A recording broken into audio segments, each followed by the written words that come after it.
The Nikki Glaser Podcast. The Nikki Glaser Podcast. Here I am. It's me, Nikki Glaser. Welcome to the Nikki Glaser Podcast. I am here today in my studio apartment. My studio in my apartment. My studio in my 3-bedroom apartment, which one of the bedrooms is a studio. So my it doesn't matter.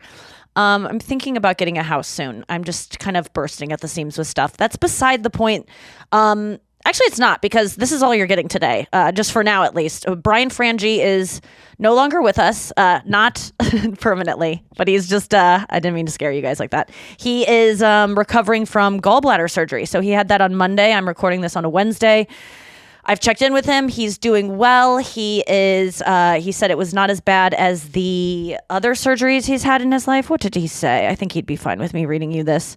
I had laparoscopic ball surgery in my 20s, and it was much worse. And he said the pain of the tooth extractions were worse.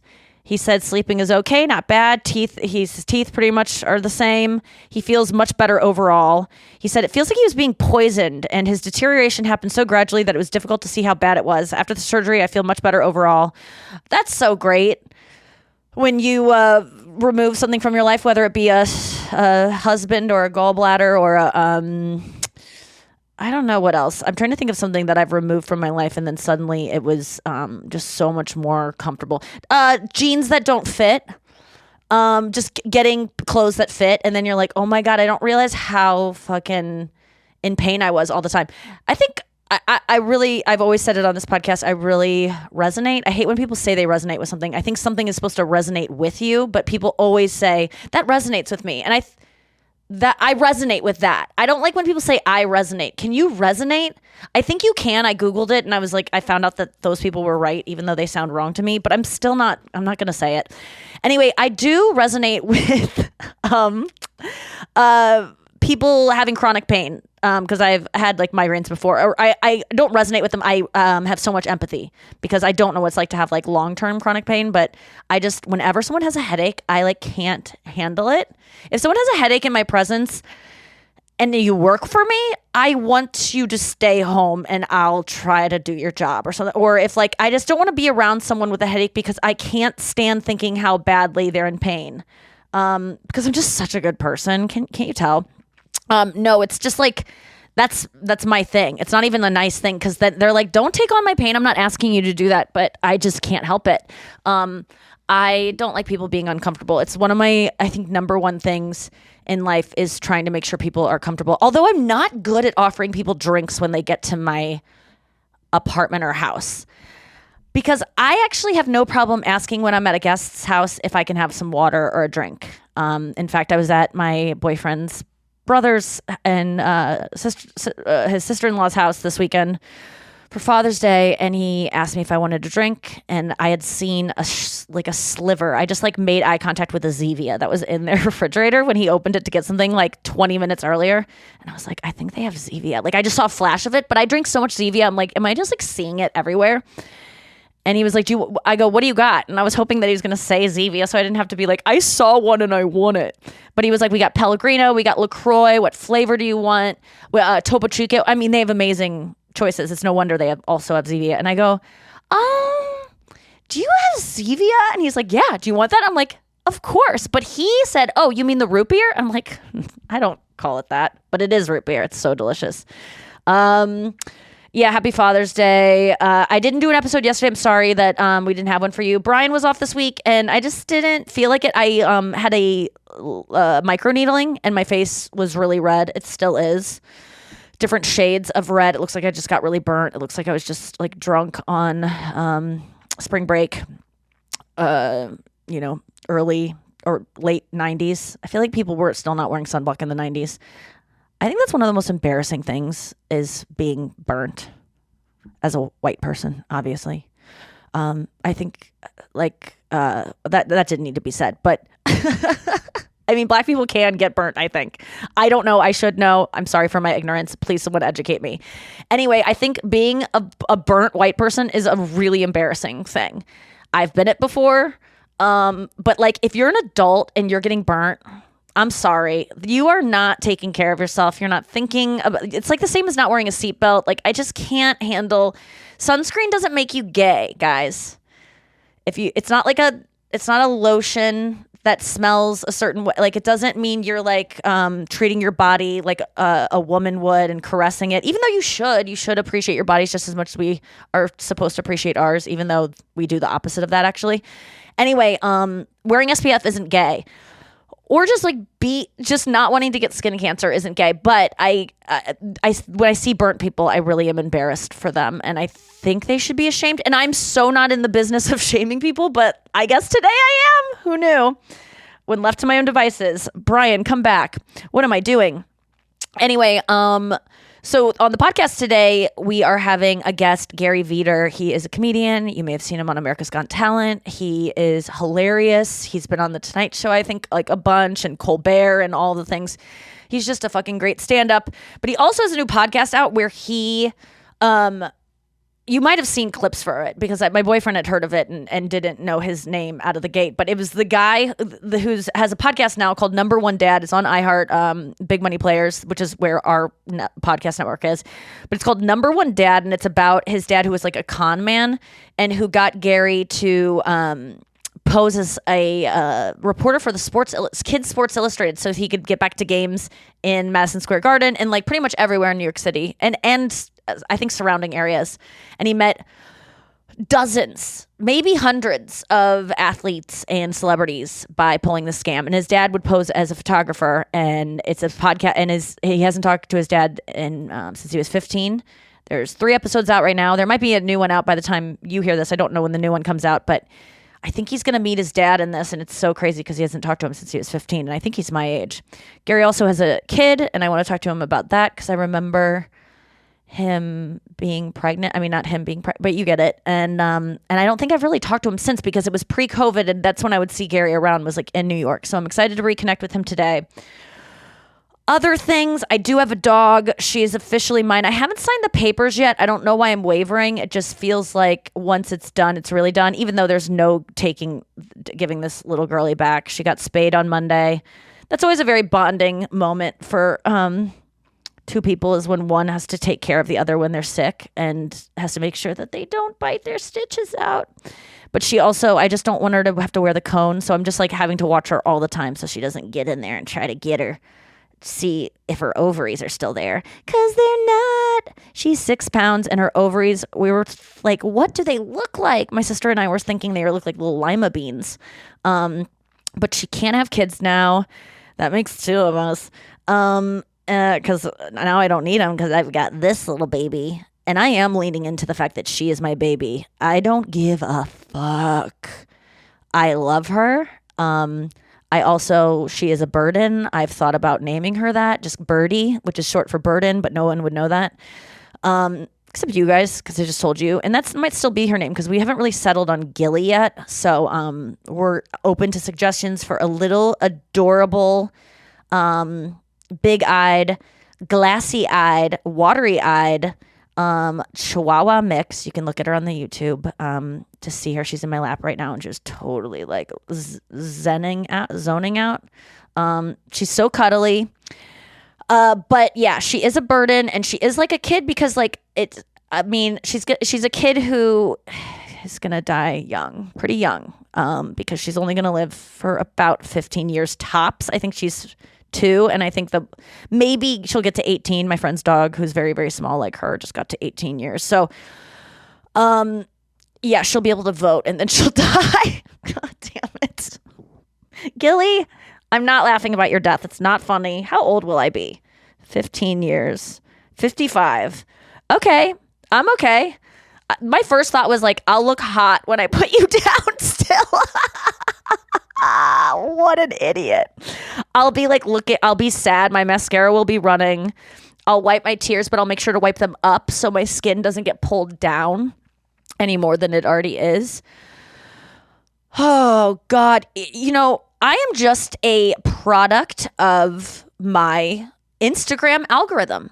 I got to get off this thing. I got to stop scrolling. I'm tired of being fucked with in my brain about the clothes I should buy, about the face massages I should do, about the plastic surgery this girl had, and everything I'm getting sent. Not everything, because I get really fun memes sometimes. Oh, hey, Gary's here. We'll welcome you in now. What's up, Gary? Hi. I was just talking about Instagram and how I'm addicted to it. Are you addicted to Instagram as well? Yeah, it's a problem. And especially now, because I got like things going on. So I'm like constantly on that. And so you're checking like how the things are doing. Your numbers are going up. People are DMing you. Like you got to constantly be in there. Oh, it makes me sick to my stomach how often I'm checking it.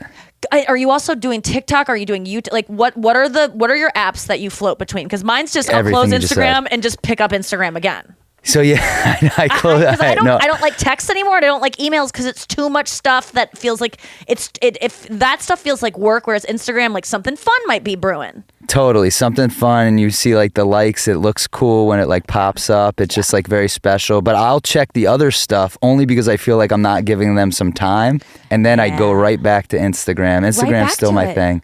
And do you get into the reels? Like, are you using it like a TikTok user would use TikTok? Yeah, like, I use it like that, and then I use the reels on Instagram. I use them on Facebook, and then you're just like, oh, whoa. Yeah, so it's the whole thing. No, I mean, like, are you consuming reels? Oh, consuming them? Oh, yeah. Like, I'm like checking them out, and then I'm like, I don't even realize that I've been watching them for like 30 minutes. Yeah, that's where I'm like, I'm sick of... I gotta check I don't like watching myself, so I don't look at my content. I actually have someone post for me, and I just write the captions now, and she sends me clips to get, I just got a girl to like a new company to start making clips for me, and they send them, and they go, well, approve these, and I just never watch them because I never want to watch myself, and then they go, we'd like to start like having, you post more like we talked about in our meetings leading up to this partnership, and I go, actually, can I just trust you that they're good and you just post them? Because I don't even want to look at a second of myself. And but I will say the thing that I'm constantly feeling just disgusted by on Instagram is just the reels that come up that are targeting my insecurities and that are targeting me to buy cardigans that they know I want that are $542 fucking dollars, and they shouldn't be. Yeah, but they know that's my spending, that they know that I will do that. Yeah, they know everything that you want, and then they just put it right in your face. So, yeah. I mean, everything is like, I'll have, my wife's not happy about this, but I have like, like there'll be puppies, there'll be like, oh, how to make, where to get the best burger, how to make the best like, homemade pizza. And then also it's like hot women. And it's like, I can't hide from that. It's just like it knows what I want. They're watching that you slow down. They fed you one to test you. They saw that you slowed down. They saw that you pinched to zoom in on her ass or whatever you did, which is a normal. I blinked twice, and then it just knew. It just knows everything about it. Hardened it when you blink twice. It's the new tapping. It's you're so right. Like they know, and they but I don't like the insecurity thing. And as I was just talking to you, I'm like, I think they know my spending habits. And instead of showing me things for a reasonable price, I think they're jacking up the price. Like, I think they're like, this person we know will spend this, so we're going to make this sweater that we would maybe sell to another girl for $120. We're going to make it $320. Right. And put it under a different company name. But like, is that the drop shipping shit where it's just like they just make fake companies and market the same products, whatever Tim Dillon's been ranting about recently? I'm like, I think it's all a scam, and I'm tired of being a part of it.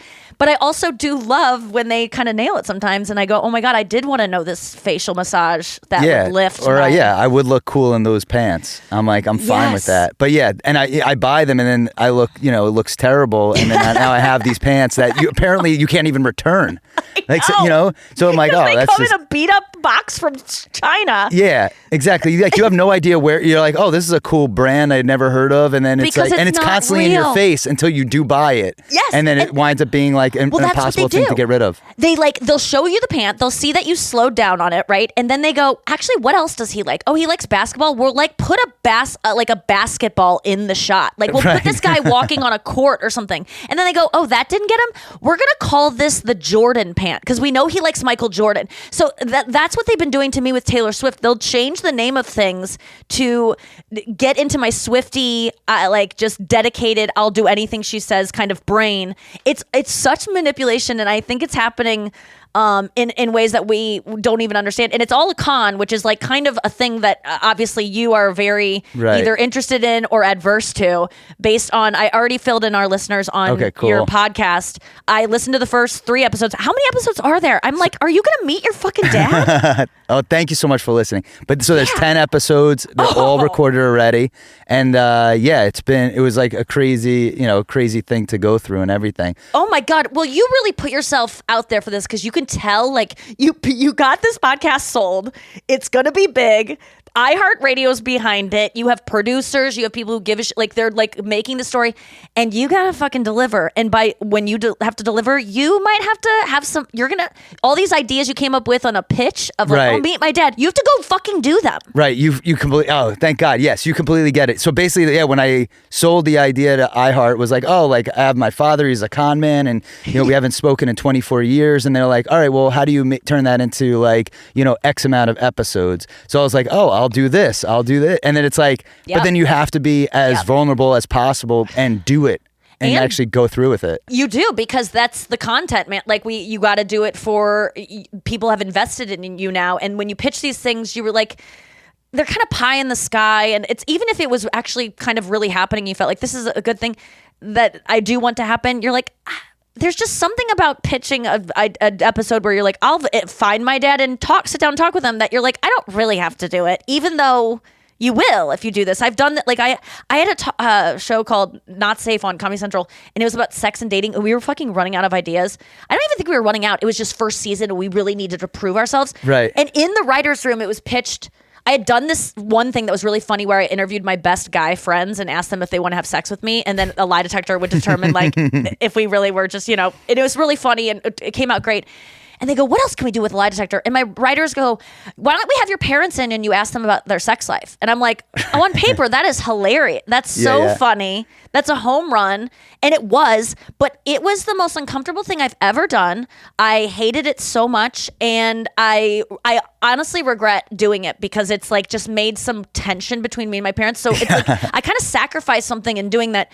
I mean, you reconnect with your sister. I don't want to give too many, but like there's so much show ahead. There's only 3 episodes out now. When do they come out? So every Monday a new episode comes out, and it's from now till August 5th is when all the new episodes come out. Number one dad. This is such a summer podcast to like binge on a road trip. If you have like a fun family vacation coming up and you're like, what is a podcast that we as a family can consume together? And a broken family. A broken family. Well, any family. How great your family is because of how broken yours is.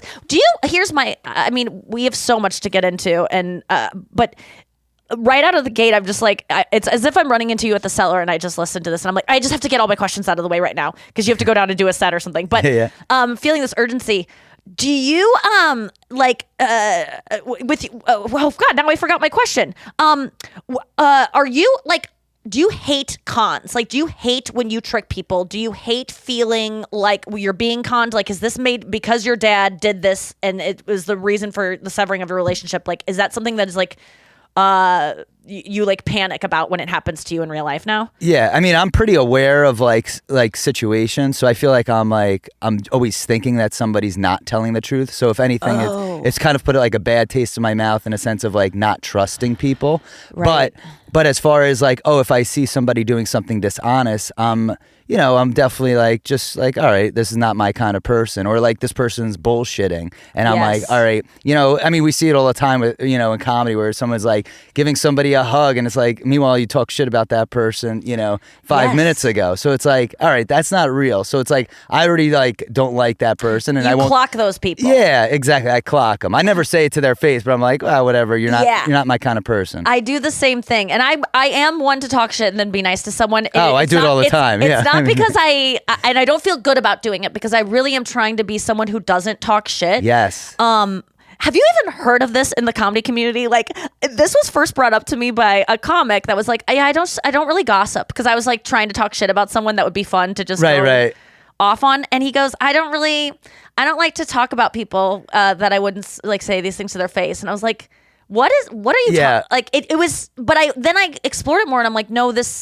in my research, this is the pathway to being the most happy person Yeah, possible. I mean, you give off so much this energy when like you're talking about somebody, and it's like that energy could just be used in such a different way and so much more positive to your own self. It stinks, but I was like, that's how I grew up. Like I grew up with like we were always talking shit. Your friends are always talking shit. Yeah. So it's like then when you get to like comedy and it's like, you know, there's a competitive thing going on, you're always talking shit.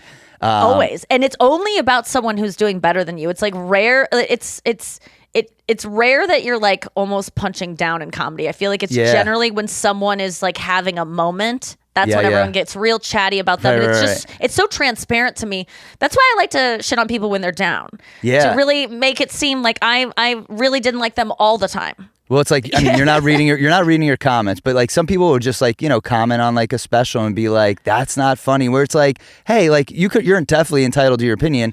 One, you also don't have to write it, but it's like you see people laughing at our specials. Like clearly, it is funny. Yes. You know, you might not find it, but a majority does see it as funny. Yeah, I mean, I hate to say that anyone who comments something negative is jealous, but they are. And they might be right in what they're saying. They might genuinely think you're not funny, but essentially they're jealous that you took a chance to do something that kind of maybe didn't work out, and they'll never have the balls to do that. And that's what they hate about it. So they have to shit on it to then justify why they don't do it, because then people would shit on me, like people like me. So that's why they do it. Okay, well, we have to take a break, but I'm going to come back, and I have so many more questions about your podcast, and we'll just talk in general. I haven't caught up with you in so long. You're a father now since I last ran into you, and so much to talk about with Gary Vider, the star and host and producer of Number One Dad, which is a new podcast out. You should download it right now. We'll be right back. Gary, you're a father now? Yes. How old is your kid? Because I feel like the last time I saw you, guys were pregnant. It was pre-pandemic, right? Yeah, it was just at the start of the pandemic. So June 20th, June 3rd, 2020 is when she had the baby. Baby. And then so we have one. We actually have another. We had another one since as well. Oh my God, really? Yeah. So we have two boys. Congratulations. Oh wow. And your son, your oldest son is Sully. Sully, yeah. Do you think about the pilot often when you think of that name? Like, does that come up for you? My wife, Allie, her grandfather's middle name was Sullivan. And then we were like, oh, that's like a cool name. And then you're like, oh, and then the pilot. And then you're like, all right. And then Monsters, Inc. And you're like, all right, that's cool. So she's like part Irish. And I was like, oh, let's just do it. Let's throw it in there. Maybe it'll help with college. And guess what? Sully was a cool guy, that guy. If she's... Yeah, he did save those people. So it was like, if he crashed, we probably still would have named him Sully. But, and he did. And he's just like a cool cultural icon. And the rest of his life, your son's life, when he gets people being like, were you named after the pilot? Like that, it's only going to be a select amount of people. Like people that were born, Gen Z doesn't know who Sully Sullenberger is, I don't think. You know, like it was just so it'll be I like when something is someone's name and only a few people know and they get it throughout their life, but it's not constant. Yeah, I like it. Like his name is cool, especially like right now he's like the only kid in any of his class. He's only in one class, but like his class that has that name, and we haven't like really met anybody with that name, so I like that. That's really good. What's your other kid's name? His name's Tyson. He's black. Tyson? No, but yeah, we went outside the box for that. And this Tyson, where did that come from? So my wife and I, we used to have a dog walking business together back like pre-pandemic. And our favorite dog was named Tyson. Oh. So we were like, oh, let's we just like that name so much. Love that. So we're like, all right, whatever, let's go with that. And we wanted another name that like a lot of kids don't have. Oh my God. So yeah, that's we went with really Tyson. Cool. I love that your kid was named after a dog. You and your wife both because it's funny. First of all, that's a hilarious reason. And it's sweet because it means that animals mean so much to us. Like I just love everything about that, and the fact that you and your wife obviously knew tons of dogs, and that dog was super special. What was so special about that dog? Well, he was a puggle, and we wound up getting puggles after that too. We liked this dog so much. So it was just like, did you ever find a puggle as good as Tyson? We like our. We love ours. Yes, but at the same time, like he was so cool and he was chill, and we would always like watch him, and he would like stay over our house. So he was awesome. And then I mean, we also like the name because like Mike Tyson, you know, like it's cool. So it gives you like a toughness. It's so cool. And he's like, he kind of lives up to like, you know, it's funny. It's like you do take on your name a little bit. Like Gary is the worst name. I hate it so much, but it's like I've adapted to it. Now Now it's coming back. I it's don't like think all it was these things. cool your whole life until No. like last year. I think it's like now it's like because it was kind of not a cool name, it is cool. Yeah, it's weird, right? I kind of feel like there are like times they're changing with it a little bit. Yeah. So, but like I'll definitely never get too cool. I know that. Yeah, It's not it can't keeps get you too cool. humble. You can't ever get that's so true. Yeah. What the fuck? Names do really define you. Tyson is such a great one, and so is Sully. Good job with those. I mean, this whole podcast is exploring your relationship with your father. Now you're a father, and you're like reflecting and comparing the experiences, and you're having talks with your wife, who I love your wife on the podcast. She's she kills it. She's It's so insane. cool and comfortable. Isn't it so infuriating when the people? Your wife doesn't do comedy for a living, or is she an actress or anything? Nothing. Of course not. Yeah. And she's like so natural, and you're like, what the fuck? Yeah. I try so hard at this. I know. I think it's like the not trying, and it's just Not like caring, not caring, and I feel like she and like other people, like when I talk to my sisters, like they don't really know what like a podcast is. Like you're being recorded as you talk, but they don't think about it, and they just like go, and they wind up all being good voices, and my wife especially, like just the way that she sounds. Yeah, they all are great because I think you're right, because we obviously know from doing stand-up for so long that the way to be truly great is when you break through and you're kind of able to be yourself on stage, or at least relaxed, right? And not be like, I'm performing. And they have that naturally because they don't give a fuck, because the stakes aren't high for them because of the nature of it being an audio thing. I mean, I'm sure if your wife was on camera, it would be a little bit, totally but you can kind of forget the recorder's there, and so she's just so natural. Whereas you're also amazing on it. There's no question about it. But like I'm just projecting that when I know I'm being on a podcast, even if it's like a conversation in the car, I'm kind of on in a way. Yeah. Well, we were like, some of our conversations, they do go on in the car. We're kind of on like the move while I'm doing the podcast. So, I love that. I'm hitting record. Like we're on my way to my mom's house to talk about my father. We haven't spoken about in 24 years, and Allie's in the car. Insane. And then so I'm getting like the real time like interaction, and I'm like, I want her to say certain things, but I also want I need to say, like, listen. So you're like, but we're going there to talk to him, and you kind of just want it to play out. That was a wild scene. Okay, so Gary had not talked to his mom about his dad, who he was estranged from since he was 15. Hasn't spoken to his dad since then, but hasn't spoken about his dad to his mom since then either, correct? Yeah, nothing. Yeah, so we have... Not even mentioned his name. Not even mentioned his names, never like looked at a picture and been like, oh, this is a picture of you and your dad. It's like if you're watching a buried. TV show and there's like a dad on it, do you turn off like a sex scene like with your mom, or you're like, I'm not watching TV with my mom ever. Okay. But if we were, it would just be like not even awkward. Yeah, it would be awkward and not even talked about. Whoa. Like if you see a father playing catch with his son, it's like the first thing you're thinking about is our so you're like, Mom, look over there, a bird. Yeah, like anything that's not because that is so wild to me but that's. I mean, that's like family dynamics when there's a lot of shit going on.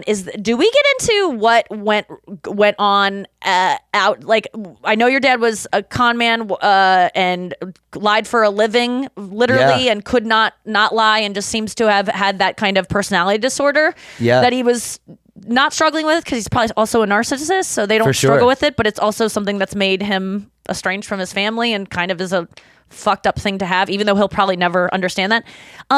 There's other things at play though that led to you never talking to him again, correct? Oh yeah, so we do get into those, and it's like in the beginning it was very much like an attack, it seemed like, on my mom, and never like physical but like verbal that they would get into, and things were like so bad. It's like it's a house you're growing up up in, and you're just witnessing like these two people go at it, and it's like parents fight, but the way that they would argue was like it became a thing where the kids are getting involved, and then eventually like we're involved in a sense where my father started doing stuff to manipulate the situation with my mom and the divorce, so like he could get an upper hand, and he would take things out on us in like certain ways, which I'll like get into. It's like it's not good stuff where you're like, if you're a dad who like loves his kids, part of being a dad is being selfless. It's like you put your kids before yourself, and he didn't seem like that was what he had. Like those were never his intentions, and he really pushed us away, and eventually not only me but my sisters and of course my mom just cut him off. God, that's so fucking rough, because it does sound like have you diagnosed him within this? So it's hard because like there's a lot of stuff like I couldn't like get into just because of like legal stuff. So it's like Sure. Oh, yeah, being, like, because- so you could say like I could be like, oh yeah, he's a sociopath, or he's narcissist and things like that, and like he is. I mean, like that's it really goes without, like, you don't need like somebody with like a degree to like tell you that. Like I could you just see it. It's like everything he did, he loved lying, he loved to scam, and that's kind of just how he lived his life. And his goal was, it seemed like maybe it was to like benefit the family with his lies, but if we got hurt in the process, like it didn't mean anything to him. It just came with the territory. Yeah, well, the things he did to benefit the family could look like it was benefiting the family, but ultimately just him, because benefiting the family was probably benefiting him. Like, these people just operate just like me, and nothing else matters. And there's lots we're around of them that a lot. in the world. Yeah, we're around that a lot. Obviously, in comedy, like Yes. I mean, part of being a comedian, you have to be very selfish. I mean, like you are going to be putting your family to the side, because, like, hey, to do this, you have to figure out ways to where you could do it, and you're going to miss out on different events and things like that. And I think, like, with my dad being a con man, it was kind of like the same thing. But when you have a family, you do have to make that take like, priority. God, that's the reason I just don't want kids, is because I just think I'll resent them for making me do things for them that I want to do for myself, or I just will feel bad because I'll be selfish and I won't do the thing that they would be better for them, because I just want it my way. And it's just like a thing I know about myself, that I won't enjoy naps as much if I know there's like a little kid that would want to be playing with me. And so I'll take the nap and neglect the kid, but I won't even enjoy the nap. So these are the things I'm thinking about. Like, and that's totally good. That's good that you think about that, because there are people that then go through with it and then they have this like bad feeling. So, it really depends what you want, and maybe that changes, but yeah, it's totally understandable. It's like, you don't want to put somebody in a position where it's like, oh, now maybe they don't like you because you're not spending time, but it's like but yes, when you become a parent, you have a responsibility, and it's like that's got to be what takes the forefront. It's crazy. And you even say, I love how you say that your dad always said to you, you'll understand when you get older. And you're like, I'm older and I don't get it, because now you're a father, and the idea of doing the things that your dad did for sure to you. And the fact that, I forget where I saw this clip, maybe it was on We Might Be Drunk or something, where and you'll probably cover it in the show, but your dad wouldn't even introduce, he wasn't even your dad. He would be a photographer and you would be a Sports Illustrated reporter. Right. That were just together. Why would you guys be like? So I mean, the biggest con that we did. Dad? Yeah, exactly. This kid would need a chaperone anyway, for sure, or his agent. Yeah. Oh, exactly. It made no sense. My dad, he just loved to lie. So yeah, the biggest con we had was going to Madison Square Garden as a Sports Illustrated for Kids reporter, me, and then he would go as my photographer. But he wouldn't say that he was my dad. He was your photographer. Okay, got it. Okay. And then, so he would do this, and it's like, why he would present himself as a photographer of a different last name to me, who's just this random kid, this, I guess, like genius reporter that's like 9-10 years old that could just go. And you know what though? You don't even have to be good when you're like being touted as this like kid reporter. Like, I was kind of thinking, like, what if Gary wasn't good at it? And it's like, it doesn't matter. The kids are always not good. Like, everyone just gives them the benefit of the doubt. Would you get nervous about interviewing these people? Was this something you wanted, or was your dad kind of like, no, you're going to do this? And then I wanted it. I wanted it because I wanted to go to the games. I wanted to see I wanted to see for myself. It was never a thing where we were like getting caught, because I was with my dad. He just kind of seemed invincible. So I was along for the ride, but true. I would get nervous. But it's like one of those things where it kind of taught me early on to like be around people that are like higher up, where you're like, oh, I felt what it was like to be nervous in front of them, and I was like, all right, well, in the future when I am around people who are like famous or high up, I don't have to be nervous. So it kind of like gave me that edge in a way. But so that's like, I guess props to my dad in that sense, but like putting me in these situations. Because you got used to it, or because you kind of saw like they're not that impressive, or like they're kind of just humans? You got used to it. So you feel, it's like bombing on stage. It's like, all right, that's what that feels like. So it's like, oh, this is what it feels like to be nervous in front of Michael Jordan. That's like the biggest person you could meet. Ever. So, Yeah. And you asked him what his favorite food was. Yeah, because I was so nervous. Which is a good question. Yeah. I think that's a cute question. Like, no one was asking him that. Listen to the podcast to find out what Michael Jordan said. But I think that's a good point. I think I'm so cool most of the time and have a lot of control over my nervous system for the most part until I get him to meet someone that I'm is so famous, and I start shaking sometimes. Have you met Taylor Swift? No, yes, but before I was like a huge fan. But I met her boyfriend, Travis Kelce, and I found that my teeth were chattering. Like literally, like it was so embarrassing, and I was filming a thing with him, and on camera I was fine. And then having like him just being like, where are you from in Ohio? I couldn't remember the city I was from. And my teeth were chattering because of just his, he's a big deal for sure. But his proximity to her rendered me almost like I was having a stroke. Like I felt trapped in my body and like abandoned by my body. And in a way that I was like, I don't want to do this anymore. Like this isn't a good look. Right. I don't like to feel out of control. So have you met famous people now? And you like, what's your tip for, I guess you just said just do it a bunch. Yeah, I know. Yeah, do it a bunch. But yeah, I guess just like try and act normal. And I mean, here's the thing: when you're a kid, it's like there's so much more warm to you. So it's like as an adult, unless they know what you do, and then it's like, oh, hey, what's going on? So it's just try and just be as normal as possible. You did America's Got Talent. Yeah. Who are the judges? And you went pretty far, right? Yeah, finals. Went to the finals. And then, Jesus. Howard Stern, Howie Mandel, Heidi Klum, and Mel B. And then Nick Cannon was like the maitre d' or whatever. Yeah. Was he cool to you? He was cool. He was really cool. Yeah, he's really cool. I like him a lot. I just did the a thing on The Masked Singer, and I was just impressed at how nice he was. Yeah, very professional. Like, crazy. Yeah. There's no wonder. It's not an easy job. So like, when he was on America's Got Talent, like I was just like watching like all the stuff that they made him, go through, and like just like reading a teleprompter is not the easiest thing, and like he's nailing it. Like, and I'm just that's the stuff where you're like, oh, that's super impressive. When you did that show, was it just they call like you heard from your agents that there was auditions and they're like send a tape, or did someone come to a show? What were you scouted? I guess some like producer got like my Conan set, and they were like, oh, you could come down and like do an audition, and they put me right in front of like the actual judges on like the first thing. So so I got lucky. I got like bypassed of like any like actual like sent in tape. Yeah. And then from there, then I was just able to like advance. But like I had no idea like the situation, and they really put, you did Last Comic, and I don't know if it was the same thing where they had us waiting in like this room for like hours, and then finally you would go and do your audition, and like you're like drained. And because it's like I was hanging out with comics at mine. You were so hanging much out better. with, like, I was like a parrot. Yeah.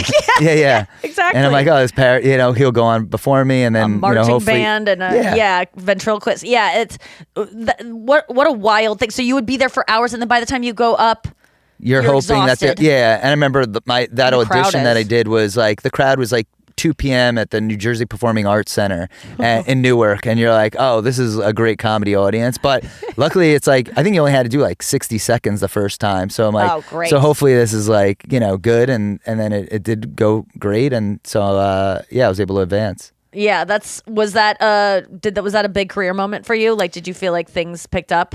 Yeah, things got where it's like got an agent out of it, and then a manager, and then so you still get recognized from it. Sometimes where it's like now they've had so many seasons where it's like it all blends in. But it wasn't that long. When were you on? I would say 2015. No, 15. Yeah. Okay, but I guess that is long enough that people could like forget, but. People can watch you. Like, I had a pop after the Tom Brady roast because my face was everywhere for like 2 days. It was really insane. And so I was getting recognized all the time. And it was like, oh, this is just a new part of my life. It fucking falls off so It fast. does. Oh, because completely. If people aren't seeing your face regularly, when they look at you at Starbucks, they don't put it together. It might have a flicker of a thing, but I was... both like a little bit disheartened and also so happy to go back to the way it was almost instantly, but also to realize like, okay, I can't even have a bigger pop than that. Like this might be as big as it gets, and like that's good. And it's nice to know what it feels like to have that other thing, but it kind of just reminded me of there's just too much stuff, and our attention spans So aren't much long stuff. enough, and it's just Yeah. a different world we're operating in, and I don't even know sometimes like what the point of it all is. I question that of like, do you feel a new sense of like artistic accomplishment though, in doing this kind of like docu-series podcast? I mean, it's so outside of what we do. So I think like in that sense, because it's different than like, you know, we're in this comedy world where it's like, all right, we're going to do stand up and then here's a special, and then that's cool. But like, this is just shows like another creative side. So I was like, to me, that's cool to like just show that.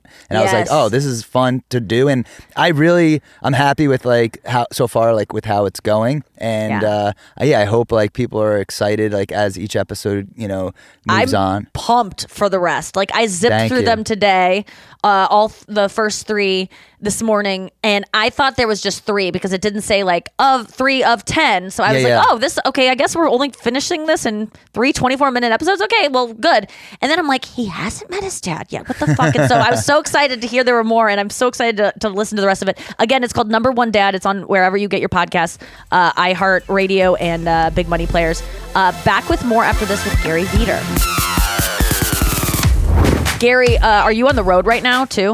Yeah, so I have a bunch of dates coming. Well, definitely coming up. But right now I'm doing like so much promo. But in July and August I have like some dates in like Albany and So you're just Connecticut, doing Orlando. So many podcasts right now. Oh yeah, it's What number is this for you today?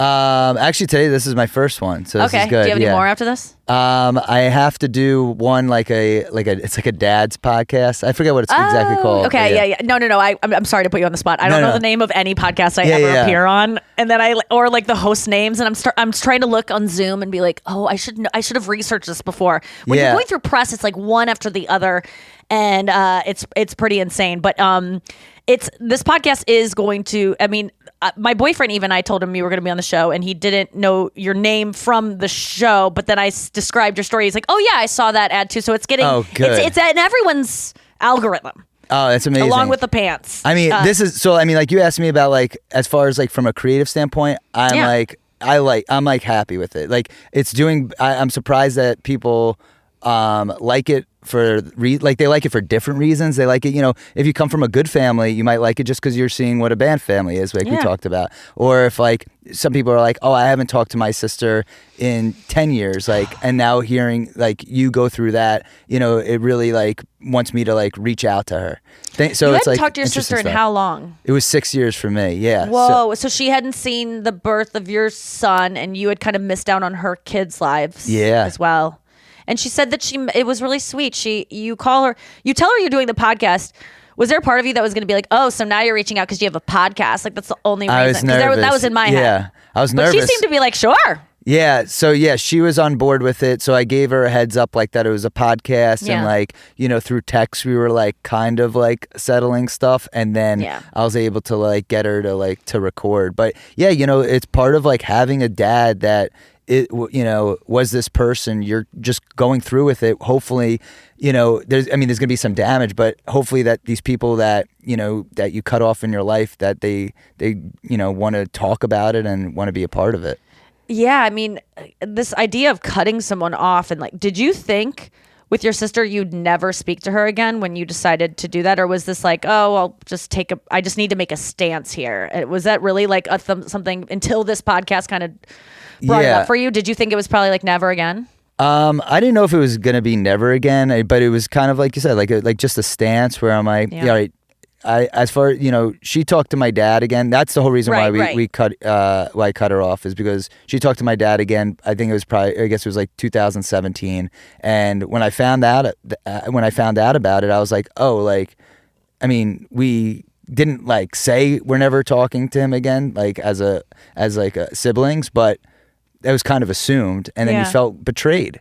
And I didn't want to let him into my life, and I felt that if my sister was in my life, and I was telling her things, then he was gonna have access to that. And I didn't want that. You said he would just like show up at your guys's lives, like because for first I'm thinking this is an absentee father. He's just like lying in business, showing up, using the kids when he needs them, but not really meddling in their lives much else. Right. But this was a guy that would show like your sister's on a date and he like just showed up there and like so he was kind Florida. of like in Florida. Yeah, so she was in a completely different state, and then he taps her on the shoulder, and it's so it's kind of like this thing where it's like you always felt like you were being watched, even though even though I cut him off for 24 years, I was like, is he in the audience of one of my shows? Because this guy could impersonate anybody. Because you have a recording of him talking in Greek. Yes. Yeah. He speaks French, I guess. Like he just is a shapeshifter. And so and that video that you played of him that was from like 2017, that was like in Manhattan. You could have just run into him. Was that a thing that you thought about throughout your life of like completely? Could he be there? And it's very why unsettling. Wouldn't he have known that he knows you're a comedian? How could he have? Has he tried to get in touch with you and get in on some of this fame, especially when you've had your pops over the years? Yeah, so I blocked him from like every like type of social media to like know that like where like so he wouldn't be able to kind of track me down. But I assume that it's pretty easy if you just Google and be like, oh, here's my show schedule, and then you could just like show up there. But yeah, I was just always in the back of my mind, always hoping that he wouldn't do that. I could see him just like getting a private table at the stand, them really hooking him up. They come in, he's like, I haven't talked to my son forever. They're like, come on in. And they have him like at a front table. Like he just seems like the kind of guy that would do that. But I guess he just really knew you did not want to speak to him. And that was very, very clear. And, I mean, I wouldn't. I mean, who knows? As far as I know, he like didn't show up, and like, but I could also see him just showing up and then not saying anything. Well, what about? Okay, so you said you blocked him on Facebook, but was there a time that you were friends on Facebook? Because if you stopped talking to him when you were 15, that was pre-Facebook. So was there a time block before like you like. Oh, he even has a chance. Yeah, before he even has a chance. Yeah. Wow, Gary, this is so crazy. What the fuck? So you have to, I'm guessing I'm not going to ask you, but I'm guessing you eventually speak to him, or at least you get pretty fucking close to doing it. Was it one of the scariest things you've ever done in your life embarking on this? Was this like one of the hardest things? Yeah. Oh, completely. Were there moments where you go, why am I doing this? Yeah. I mean, let's say straight up, the goal is to talk to him. Like that is everything. So, I put that on paper when I like said that I was doing this, and I'm like, and as you go through the whole process, you're like, all right, this is most likely going to happen. I'm like, am I going to be ready for it? But part of what I'm going through, like, talking to my sisters and like really trying to remember the things that happened, going to speak to my mom and like going and talking to a therapist and all this stuff, and talking to friends too. It like kind of just trying to build up like the courage to eventually talk to him. Well, because when you're on the way over to your mom's house, so you have never talked to your mom about your dad since you were estranged from him when you were 15. So you're going over there, your wife's in the car with you, and we were saying how great she is. And she's like, so what are you going to say? And you're like, it reminded me so much of like how we prepare to do a set or something. Yeah. For me, at least, I'm just like, I don't know. I'll figure out when I get there. Like when I'm nervous about something, I don't prepare because I don't want to think about what I'm about to do. It has to happen anyway. So me thinking about it's just going to elongate the pain. So you really had kind of no plan how to bring up your dad for the first time, not just, this is like the first time he's ever talked about his dad with his mom in that long. It's like the elephant in the room all the time. And you tell her I got a podcast. I'm sure she was very pleased to hear that. And then you tell her that it's about your dad. And that is the funniest sound effect. I mean, she has like, I mean, and she's very dramatic too. So it's just like going through it, you're like, and she, so you see her face like light up that like I tell her that like I saw the podcast, like my son, like he's doing something with his, he's not, maybe he won't be broke. Like, and then it's like, but the catch is like this, terrible thing that happened in our lives. And you guys have to listen because there's just a sound effect that happens when she finds out it's about the dad, and it's just so funny. And it if you were writing this, you would have put something similar. It's as if there's like a record scratch moment. It's so good. But I just really you really didn't know how the fuck you were going to bring it up, because how can you prepare? You don't know. I had no idea. And I waited like, I walk into my mom's house, and I mean the goal is to tell her that I'm going to be doing this thing, and it's always been very hard for me to ever talk to my mom, like just in general. Yeah. I'm like, it's hard for me to be I can vulnerable. see why. Yeah. Yeah, exactly. It's just whatever I was taught and like this emotion that I lack, it's just like, it's just grown on me. And it's like, it makes it very hard to have conversations with her. And this is such a serious thing to bring up. And I'm seeing my wife in like the corner of the room, like an hour and a half into this like stay at my mom's, where she is like looking at me like, Art, when are you going to say something? Whoa, it's an hour and a half in. Yeah, Whoa. it's like an hour and a half in. It's like we just like sat down to like eat, and like we're waiting to like I think like we passed bagels or whatever, and then I'm like, all right, I guess now's the time. Yeah. And you just rip off the Band-Aid. Yeah. And that sounds like how it went. Now, I mean, you're someone who, I mean, you talk in your stand about your personal life, but you're just like a guy who kind of keeps, like, I don't think of you as, you're obviously, are you comfortable talking about your feelings? I mean, you go to therapy. I remember we were talking about couples therapy. I think one of the last conversations before COVID happened where I was talking to you about you were going to couples therapy, and that's the woman who shows up on your podcast as your Vider. therapist too. She's great.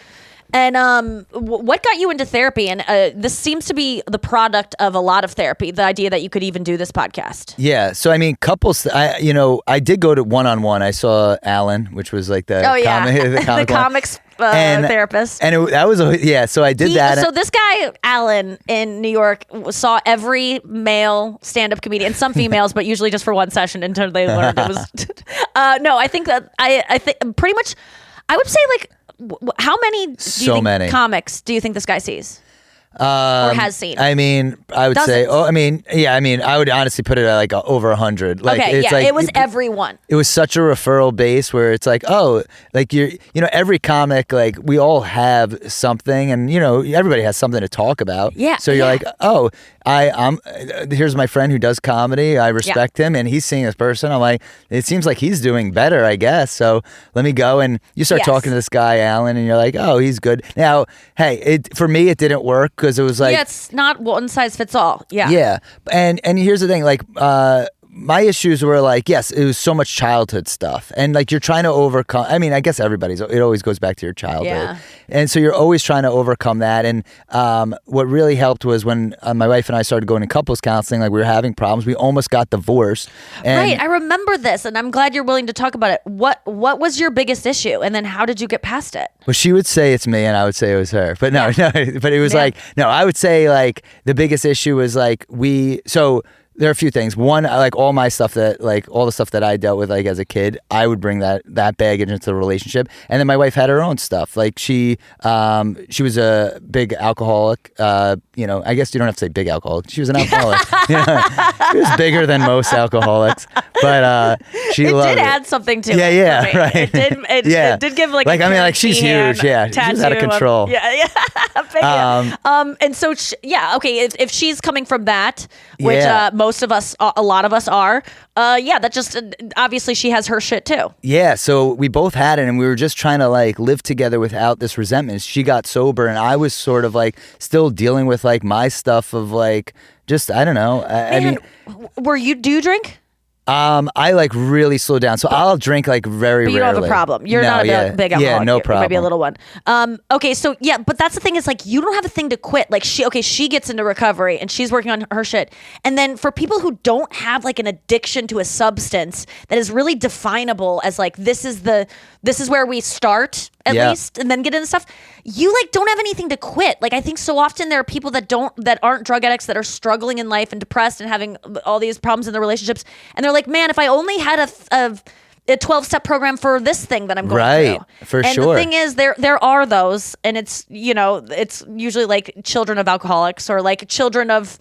No, there's always some kind of group that you can find, but what does that resonate with you that you kind of felt like, what is my thing? Totally. Or like you just don't, I was looking at her as like, as the one who's the only one who had issues in our relationship. Got it. So you're like seeing it because that was the big like red flag right there was like this person that was drinking uncontrollably. But then my wife got sober and, she's been sober for like 9 years already. And you're like, awesome. so yeah. And you're like, oh, like, then you start looking at like yourself because like I started like we would get in arguments still, and like, or I would have resentment for like past stuff. Like you have to move on, and that's where like couples counseling like really helped. Where you're like, you have to put all the things that happened in the past. There was never any like infidelity or anything. Like you can move past things. Like how you communicate with one another, and like my wife's on the podcast. Like you said, like she does like the way that she presents things. She's always very like articulate and like really like could like express her feelings, and she's much better at that than me, and she's really like opened me up. And I think like couples counseling has really taught me like how to like have conversations and really never to go to bed angry. Not that sometimes we don't, but like we get over our problems pretty quickly. Yeah, isn't that what I go to with my boyfriend, and we've been together off and on for 10 years, and it's very similar. Like we have had many times where we go like, this could go either way. Like we could gladly walk away from this and like essentially divorce and never talk again, or we could just try to fix it. And there's been so many times where I didn't try to fix it, but I think it is about it's always about communication. It's about like saying you're upset as soon as you're upset. Kind of. Isn't that like what it boils down to? Completely. And I witnessed like, so my wife and I were having these problems, and just all it made me think of is my parents' marriage. Like I watched them have this troubled marriage. I'm like, oh my God, this is the last thing I wanted. I never wanted to have a marriage that was like, you're fighting and arguing, and we didn't have kids yet. So you don't bring anything up. Yeah. So I was because just you don't want to fight. Yeah, completely. I would just shut down. So, and it just made it very hard where I'm like, and then so finally, but couples counseling was a thing that my father, I remember, never wanted to ever go to. And I was like, I'm going to go to this and see if it works, and wound up finding like a really great therapist, and we were able to talk through things. I feel like it is such a good thing to have. Completely. Like, my boyfriend and I, like, he wasn't someone that had gone to individual therapy. He dabbled in it, but was not like super into it. And after our first session, he was like, I think I'm good at this. And I'm like, you are, because I'm with you for a reason. You're so intelligent. You're curious about yourself. And this is all it is. It's like kind of peeling back the layers and being just curious and being insightful. And it's like, it's a cool thing to do. And I have never left a session, even bad ones. And I'm not going to promise this for everyone, but I would say 90% of the time I leave our therapy sessions where I think maybe we're going in there to break up, and I feel closer to him afterwards. And we haven't even resolved things when the time is up. Like we leave kind of tense, but I feel more connected to him after we like kind of, because you can't not get honest in there, or at least I can't not get like, she gets it out of us. Yeah. And you have to have like a certain sense of awareness about yourself, and then like really just bring it out. And usually, I mean, a great therapist will do that. They'll bring out like these things that whatever happened like in the last like week, or something that's been bothering you or troubling you, and then now you both have this awareness about your certain behaviors. Yeah, I brought up something ages ago that I thought, it's like something he wouldn't even remember. Because it was just something that I was like, this is just an example of the things that I can't be with someone who talks like this or says that kind of thing. Right. And then there was like, that was maybe a year and a half ago, and something came up, like the same thing happened recently, and I got the response that I wanted. And I thought, maybe he's doing it because he remembers being scolded for it in there by me, or maybe he's doing it because he realized that's something I need, and he's just doing it because I want it. I don't give a shit. I don't care what the impetus is. I got what I wanted in that moment. And whether it came from a real place where he was like, I should do this out of the kindness of my heart, or like, this is what I've been trained to do. I don't care when my dog sits. Completely. I'll give him a treat. Like it's that, and not that my boyfriend's my dog or whatever, but it's like, I will still, I don't mind someone being told, or just feeling like doing, that whole thing in the Jennifer Aniston movie, The Breakup, where she's like, I want you to want to do the dishes. I don't need him to want to hug me a little bit longer in that moment. I just need longer hugs. That's something I'm requesting, and do it. And he does it. And I'm so proud of myself for not being like, well, you're just doing it because I told you to. Like, it actually works on me. No, it becomes like a learned behavior that so when next thing that happens, he knows how to respond. It's not easy. But I also think like as a couple, the greatest thing that you have are the things that you've been through. And like, if you guys could like, if you overcome certain things, like that's a badge of honor for you as a couple. Yeah. Like we almost broke up recently, and it was like, I thought it was maybe one word away from being broken up. Like at one point. Man, this therapist is really good. How you say keeps you guys together. Yeah, we were at dinner. This is another thing I recommend. If you guys are scared out there to go to couples therapy and you guys both need to get some stuff out and you need to talk about real shit, go, and you're reasonable people, go to a restaurant that's closing in an hour and a half before you bring up this fight.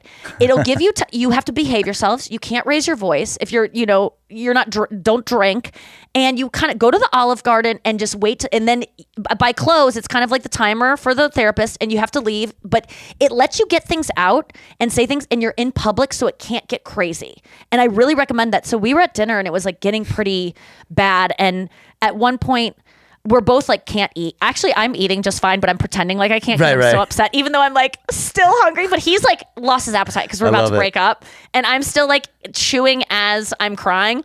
And but the waitress comes, or no, he just goes, I guess the waitress kind of walked by and he goes, "Are you finished?" And I'm like, "With the relationship?" And he's like, and it was at that point where it was like weird. And I go, I don't know about either. And it was that close. Like if I would have said yes, amazing. It would have been done and it would have been over. But instead, we kind of got kicked out because the restaurant was closing, and we had to go to this concert right afterwards and meet his friends and family. And we're walking in there like raw as fuck, just peeled ourselves apart, just got almost are on the precipice of breaking up. But for some reason, because we had just gotten super honest and I had said some things that I had been harboring and he said some things that he had been harboring, and we both said things that were really hyperbolic and kind of crazy, which I liked because he's usually so measured. And he said a couple things that I was like, oh, that's a fucking crazy thing. And I like that you're playing my game. I just felt closer to him. I don't know why. I felt like we didn't even need to, we resolved it later, but there was something about getting so stripped down and being so honest, which is something we always close out these things and we go, hey, we just need to be more honest when things come up. Leave it out there. Like, but isn't that so hard, Gary? Final thought. Isn't it so hard in a relationship, though, to bring up the thing when it bugs you in the moment? Completely. Like, and what do you do to do it? I mean, first, initially, I'm like, I'm not going to say this. And then I wind up saying the thing that bugs me, and then it could cause a fight. I'm trying to think of like a good example of what that is. But, it could be anything. It could be the fact that like, I'll make a little noise while I'm sleeping. My wife just hits me and wakes me up. And I'm just like, why do you fucking do that? But, it could just be something, and then it just spirals. But like, usually it's always like something more that you're trying to dive deep into like whatever that issue is, and then you got to just talk it out.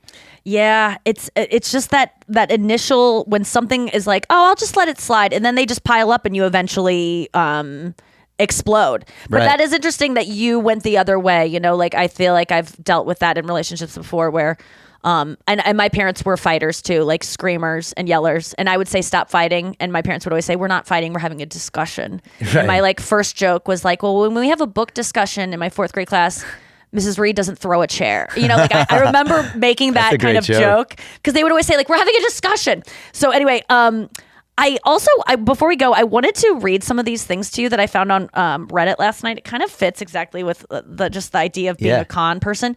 I'm obsessed with like there's this book called The Influence of Psychology or something like that, where it just teaches you how to manipulate people very casually by doing and saying things. And I don't really utilize the things in it. It's kind of like Dale Carnegie. It's just about mental manipulation, which is something we as comedians do with our act. Like we have the ability now to like cue a laughter if we want to like, if we laugh at our own jokes, we know it makes the audience laugh harder. If we sprinkle it with fuck, we might not even do these things consciously, but subconsciously we all are tricking people. Yep. It's rare that you're just getting by on the comedy, which is always our goal. But anyway, this said on Ask Reddit, what's the best psychology trick you know? And I thought that some of these were pretty interesting. I wanted to ask your opinion about them. Okay, so this is from a parent asking your kid if he wants 3 big broccoli or 6 little ones, same portion size. Do you do stuff like that with your kids? No, but I heard that's the best thing to do is like you give options, and then you're getting what you want out of that. Yes, that is what a lot of people said. Oh, someone said, well, this is one that you can use for yourself. Just promise to do 3 minutes of that thing you were putting off. Usually, once you start, keeping going is easy. Are you someone who procrastinates wildly? Or are you? Yeah, well, I do procrastinate, and then one of the things I try and do, and it comes from a Seinfeld where Jerry goes, I'm thinking about like future Jerry. So like you do the thing now. So if I do the thing now, then I'm taking in future Gary's like basically person as a You have person. to, like, I got to think about him. Divorce from yourself and make yourself someone. That is such a genius thing, because I was just thinking about. I was literally just writing this to my friends, talking about how I've been depressed lately, and I go, the only reason I ever do anything is because someone is expecting it of me. Like, I rarely do something because I want it for myself. It's because someone else wants it for me. I said, if there was a way to make myself someone else, right, I would be able to get so much more done. And it sounds like psychologically that's what you've done with the future Gary. And that's really interesting. Future Gary, yeah. And I like that. Yeah, it's tough because like you always have, like I'll make a to-do list and there's things that I can't get to, or I'll just be like, I could do this tomorrow now. So, but you have to, because you'll be driving yourself insane. There's always just too much. There's always something to do. There's always something to do. And yeah, sometimes you really just gotta do nothing. And I have there's so much discomfort in doing nothing for me. Because when I get depressed, it's usually because I'm not working hard enough. And people go, well, when you're depressed, Nikki, you gotta relax and you're sick and you gotta take a break. And I'm like, then that just feeds it more. Because if I take a break, because I'm usually working too much. Burnout leads to depression. Yeah. But my depression is also rooted in feeling like I'm not accomplishing things. And then so I can't rest, because then it'll come on even more. And so it's just like this snake eating itself. And oh yeah, fear of missing out. Like so you're doing like your podcast, but then you're so exhausted. Like, I want to get on stage tonight, but like I am so tired. Like, that's why I moved to St. Louis, because there's no stage time here. And I don't, because otherwise I would be out doing it. It's when you could be, Gary, if you're not out there, someone's doing that spot that you would be doing, and they're getting better, because we both know that the only way you get better at stand-up is doing it. Yeah. There's no like writing and performing for your family or whatever, reciting it in the mirror. Okay, there's it says, if someone is angry with me or yelling or whatever, I will calmly say, I think I understand, but could you rephrase the problem differently to help me understand better? That's a good tip in a fight. Yeah, 9 out of 10 times they stop dead in their tracks, regroup, and rephrase calmly. Yeah, I don't know. I mean, with a sane person, yes. Yeah, that's true. I mean, a this lot is more of times, customer service, it sounds like, unless like your wife in the kitchen. Right. There was the one that, this is one I thought was pretty good for just us in general and everyone. It's this guy said, my dad used this phrase a lot while I was growing up. Make it easy for them to give you what you want. When asked, and this is Dale Carnegie too, like incentivize people to give you things that you want. Don't just be like, hey, can I come on your podcast? You got to be like, hey, I have a podcast that is incredible right now and it's blowing up, and here's the premise, and I think we could have a really interesting discussion around show value when you pitch yourself to things. Like, I'm just thinking about when I used to have to like write people for stage time when I first moved to New York, and I'm like, I think I would bring something very fresh and funny to. I would always have to. I would Dale Carnegie it and go like, "What can I offer you?" And I will be there on time. Make it easy for them. I'll be there on time. I'll promote it. I'll do give them. Right. I like this advice of just make things easy for people to give you what you want. For sure. I think that's a good one. It's probably one that your dad used as well. Oh yeah. Well, one of my things. Yeah. I mean, yeah, my dad was great at it, but yeah, there's always a benefit to the person that was involved in one of his scams. Like, they think that they're going to be getting, a deal of something, a high commission. That's how a lot of scams work. A lot of the Ponzi schemes. You think that you're going to be getting, on the back end. a 20% return on your money, where you're like, oh, okay, this sounds good, but then you're going to get screwed. And your dad would collect people. Your dad always remembered a name, or not. Maybe he didn't remember it, but you said he always got people's cards. Was always exchanging cards. Got take their pictures, information. Yeah, take pictures of people. So it became a very familiar face with whatever he was doing. Oh very God. loud, this man, funny, jovial guy, and charming as fuck. Yeah, exactly. And then didn't seem like nobody could see that there was something wrong. Because it seems like he's just a straight shooter. Yeah, and he would bring his kid along too. So it's like, and you're cute as hell, and why would he involve a kid in a scam? Like it's a genius actually. Your dad is obviously smart. You're obviously smart. You're so hilarious. Go see Gary on the road. I'm guessing GaryVider.com. Yep. Vider.com. Follow him on socials. And definitely you have to check out this podcast. I'm so into it right now. It's so refreshing to have a new serial type podcast to follow, and because I've been wanting one in my life, and I'm so glad you came on the show because I was going to listen to it anyway, but it was just so good to ask you questions, and I'll probably be asking you more as the season goes on. But it's still early enough. Everyone get on board now because the episodes are a half hour, so you can get through 3 really quickly. And then stay tuned for 4, which is coming up on Monday, where we find out more. But I just can't wait to uncover this whole story. Thank you for being so vulnerable and doing it, and all the hard work that went into it. It's such a cool thing that you've done, and I'm so I appreciate it. Thanks for having me. Proud of you, and I just think it's awesome. Thank you so much, Gary. Thank you. Thanks, Nikki. All right, guys, that's the show. We will see you next week. Brian will be back from his gallbladder surgery. I'm going to be in D.C. this weekend and also at Foxwoods Casino. It's sold out on Friday night or on Saturday night at Foxwoods, but if you're in the Connecticut area, which is a lot of places, Foxwoods on Sunday night, not sold out yet. Still tickets available. Come on out to that show. I would love the besties to be there. And how great was Gary? That was so much fun. We'll be back next week. Don't be cussed. See you guys. Bye.